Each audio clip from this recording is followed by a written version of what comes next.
So yun mga idol, unang dive natin mga idol. Dahil matagal-tagal na tayo mga idol na hindi nakapag-dive.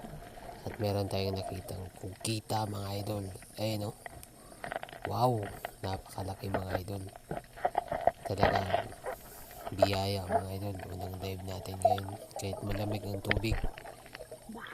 Kaso nga lang ay nabugbog siya dyan mga idol.